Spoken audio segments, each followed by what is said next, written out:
one of the things as we were talking, people were talking about prohibition ending, and one of the things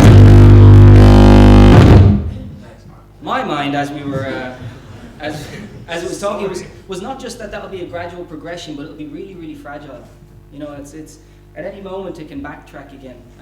We see that at the moment with harm reduction. You think it's kind of stable, and then all of a sudden you get a new political party and who says, nah, you know what, don't really like the sound of that quite as much. And as I was talking about this presentation to my colleague Patrick, who's up the back, and he says, you know what, after prohibition, the first overdose death is going to be really bad press day. And it wasn't to be glib, it was to say, you know what, that's going to be on us, and it's going to be, see, I told you so, see, it's starting. The first kid that gets into their parents' legally purchased stash and comes to harm out of it, see, I told you so. It's all starting now, and that's the fragility of it, I think. This is called, by the way, Children After the Drug War, Lessons in Unintended Negative Consequences. And then I realized that I hate that phrase, unintended negative consequences, because we know the consequences, and if you've foreseen them and you carry on regardless, that's negligence or recklessness or just blatant disregard. So I put in missed opportunities instead, because I want us to imagine we're in the future here. I want us to imagine that we've done away with prohibition and we're already there, okay? Now, hopefully this will work. There we go. Look. Okay, so, during this is my book, by the way, See Children of the Drug War. And I'm not going to get into it. It's free to download online at childrenofthedrugwar.org. It's a Creative Commons book. And it's got 16 chapters in it from different authors, and it's about all sorts of harms to children and young people caused by drug policy. I'm not going to talk too much about it because I think that would be wasting time talking to people who know that. It does have a chapter in it, though, by Steve Rolls, who wrote Blueprint. And I asked Steve to write the chapter. He sits in the desk next to me in our office, so it's kind of easy to get him. And I asked him to write a chapter about how legal regulation and control would better protect children, which he did, and it's very good. So the two main points. Look, the harms to children from drug policy, I think, are legion. And regulation will make things better on many, many metrics. You can pick any one. But my point, and what I want to get to is this, right? Imagine the criminal market's done away with. We're now into a legally regulated market that we put in place. Any of the unintended consequences of that, that's on us. So for the rest of my presentation, we're not entitled to the comparison anymore, right? You're not allowed to say, well, at least it's not as bad as it used to be, because that doesn't help the people being harmed in our future scenario, right? And in my case, I have children in mind because, I'm a parent, but also I used to work in child rights before I got into drug policy. So that's my starting point, right? We're not entitled to the comparison. Keep that in mind, because I'm going to say some things where it will jump in. You think, oh, well, Jesus, at least it's not criminal gangsters. It leads me to my first point, actually. Yesterday, one of the speakers in Charles's film, she said, we don't have to do anything much. We just have to undo something bad we did. I don't actually agree, and I'll tell you why. Because it's been around for a long time, prohibition, and the world has changed. It's a very, very different place now. And one of the biggest phenomenon in the last 50 years is the multinational corporation. So we have to be a bit vigilant here, right? It's all well and good to talk about small level vineyard models and cannabis dispensaries and all that kind of stuff. But fighting off that lobby is going to be really, really hard. And from evidence, we know they can't be trusted. And just thinking about kids, right? We've got the Nestle breast milk scandal in developing countries. You got junk food.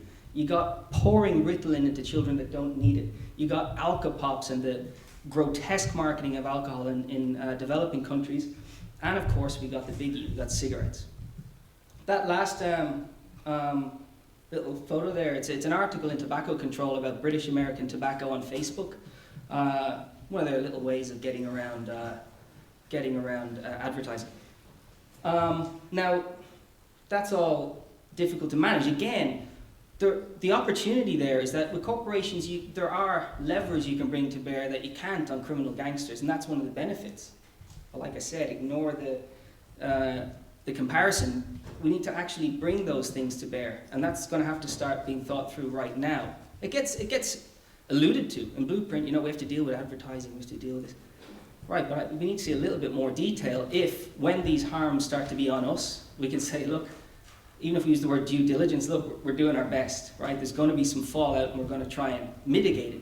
I just think if we get stuck in the comparison with criminal gangsters, we're not going to move on. So my point here is that the corporations are difficult. It's difficult to trust them. We talk about taking drugs, illegal or illicit or controlled or whatever we want to call them, drugs, out of the international drug control system. Fine.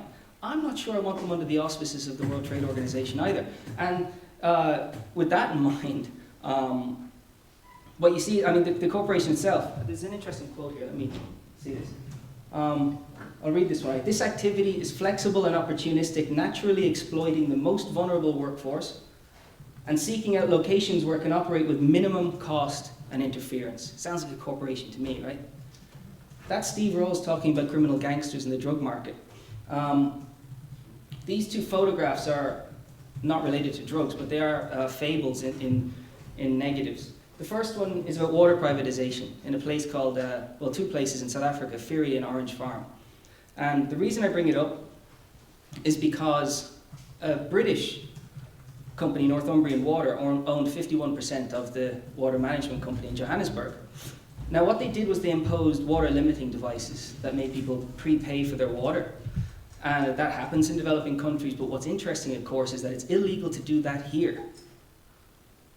This one on the right, that's Cape PLC, and what they were doing was asbestos mining in Africa, and that's illegal to do here as well since the 1960s. Both of these ended up with trials, and in both cases the plaintiffs won. Good news. Because that one ended up in a massive cholera outbreak, and that one ended up with people dying of asbestosis. Why do I bring it up here? Well, it's this. Child labour, right? Yes, the comparison, children work in the drug trade with criminal gangsters, but that won't be on us anymore. What we'll have to deal with is the fact that corporations might possibly use children in their work for something that we pushed for. That's on us. So that picture there is a child in Kazakhstan working in a legal, totally illicit tobacco plantation. His hands are destroyed because of the nature of the work. It's a similar injury you get as a Rasputin pulling coca leaves. And I'm not sure I want Philip Morris International, by the way, controlling cannabis, and I'm not sure I want any of these corporations with their hands on coca. I'd be really surprised if there isn't already a genetically modified Roundup-ready coca leaf out there somewhere, if I'm really conspiratorial, because here's my sales pitch. I'm Monsanto. I'll walk down to the Colombian government and I'll say, do you know what? Here's how you're going to control this.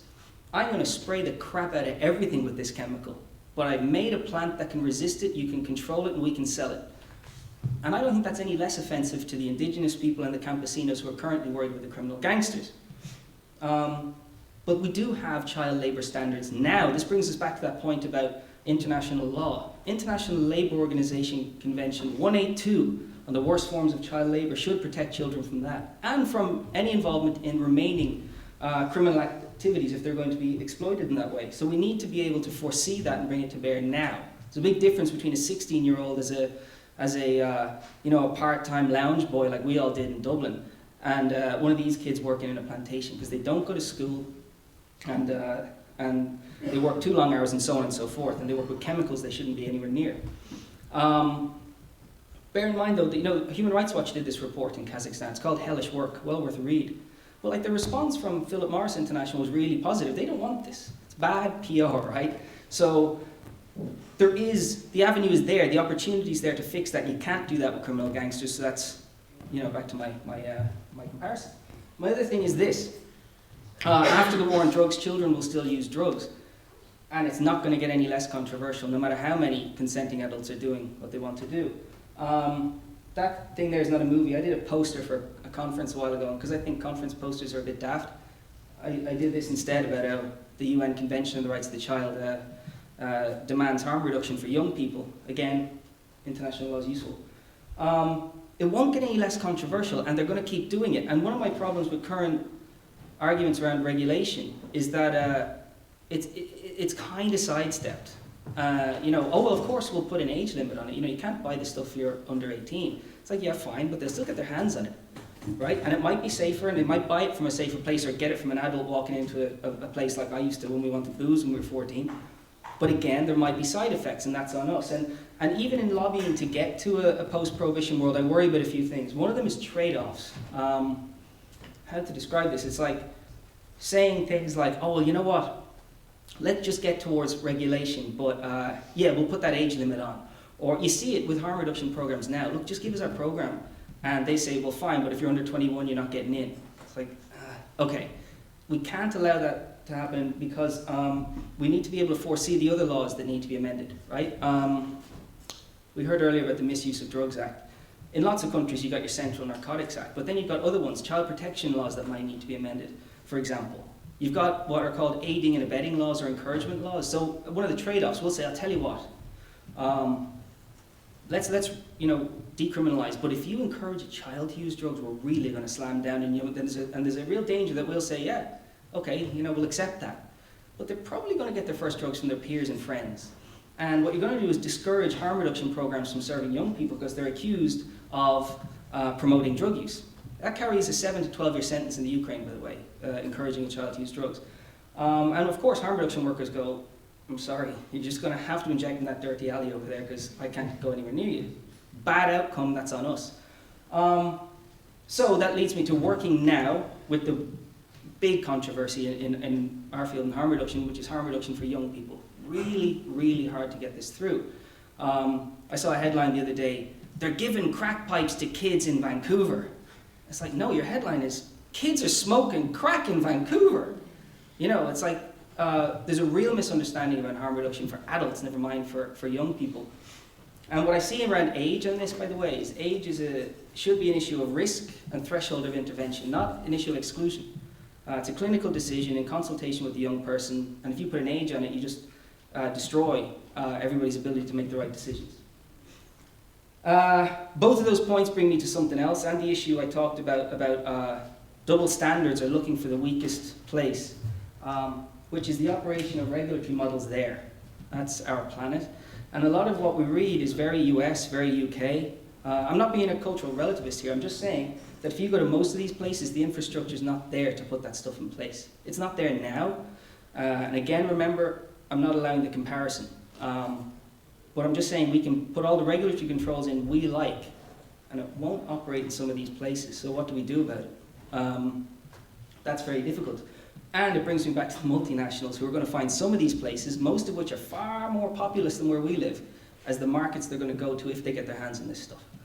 I'm not the doomsayer, by the way. I'm sold. Right? We should, regulate and control currently illicit drugs. I just want to watch out for the dangers, which are going to bombard us. Yeah, that brings me to so I wanted to join that up with those two previous points, that we've got to look at the supply side and the whole supply chain and who's going to control that. And we need to look at the fact that no matter what we do, young people and children will still use drugs. Remember I said we can't change the world. More kids are using drugs now than when we started this prohibitionist enterprise. We're going to have to deal with it, and it's become more and more normalized. We're going to have to deal with it, but they're not going to be dealt with in the same regulatory framework as adults, and I haven't seen that properly dealt with yet. Now, my last point is not to pour cold water either, but I want to put all this in perspective about the stuff that kind of matters when it comes to drug-related harms, which is all that. When we change drug laws, we're doing only a really small thing. It happens to be very difficult, and it's taken a very long time to get this far in the debate. But really, if you're looking at drug-related harms and harms to people, or even, I put up culture and tradition there around what laws you need to put in place, there's a lot else going on. And if we lose sight of that, I don't think we're going to solve all the problems we think we're going to solve with legal regulation and control. So, in closing, look, I look forward to the day when we're talking about prohibition in history books rather than the news headlines. But I think when it comes to kids, I think we've got a hell of a lot to think about, and I look forward to developing the conversation in the whole Blueprint project and how we can keep those conversations going. Thanks very much.